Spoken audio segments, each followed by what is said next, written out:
তারপর আছে একটি কুলিং ফ্যান। এই কুলিং ফ্যানটি হচ্ছে অনলি 60 টাকা। তারপর আছে হলো ব্যাটারি কেবল। ব্যাটারি কেবল হচ্ছে আপনার হলো 380 টাকা। এইটুক কেবলের দাম হচ্ছে 380 টাকা।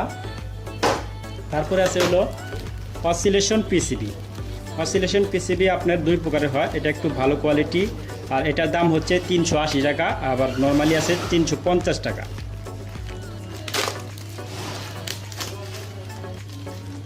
এই যে দেখতে পাচ্ছেন এটা হলো 380 টাকা, ঠিক আছে। তারপরে আছে আমার হলো হিট সিঙ্কস।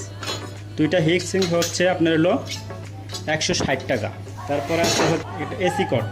এসি কটটা হচ্ছে 130 টাকা। এবং একটি 9 ভোল্টের ট্রান্সফর্মার, যেটার দাম 90 টাকা, অনলি 90 টাকা, 9x2। এখন ট্রান্সফর্মারের দাম তো বলেছি, এর বক্সটির প্রাইস হচ্ছে 650 টাকা। তো এটার ভিতরে কী কী আছে এখানে দেখেন, আমি একটু এটা ঢেলে নেই। এখানে অনেকগুলো পার্টস আছে, 4টি পায়া দিয়েছে তারা। 4টি পায়ার দাম হচ্ছে 20 টাকা, অনলি 5 টাকা পিস, 20 টাকা।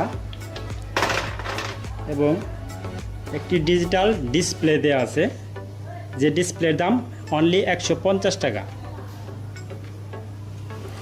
তারপরে আছে হলো 2টি ফিউজ হোল্ডার, যার দাম 30 টাকা। এবং আছে 2টি ব্যাটারি কেবল, যেটার দাম হচ্ছে 40 টাকা। এটা সিসার তো তাই একটু দাম বেশি, এটা হলো 20 টাকা পিস। এবং 2টি ক্লিপ দেওয়া আছে, যেটার দাম 5 টাকা পিস, 2টি 10 টাকা। এবং 3টি ওয়াশার দেওয়া আছে, 3টি ওয়াশার হচ্ছে 15 টাকা। এবং সাথে আছে 2টি কেবল, 7 তারের 2টি কেবল আছে, এখানে দেখেন 7 তার। এই দুইটির দাম হয়তো বড় জোর 20 টাকা হবে। এবং সর্বশেষ আছে হচ্ছে মসফেট। এখানে মসফেট কয়টা দিয়েছে দেখেন, 2টা,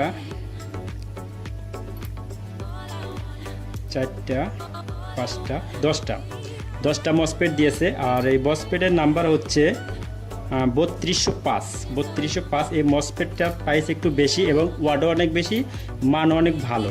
এটার মসফেটের দাম হচ্ছে পার পিস 60 টাকা পিস। ওকে, তো এই ছিল আমাদের আইপিএসের মালামাল। তো আমি এটা কিনেছি জামগড়া থেকে, আশুলিয়া জামগড়া ফ্যান্টাসি কিংডমের কাছেই। তো দোকানের নাম হচ্ছে মা ইলেকট্রনিক্স। এখান থেকে আপনারা চাইলে অর্ডার করে পাইকারি দামে, খুচরা দামে মালামাল নিতে পারবেন খুব ইজিভাবে।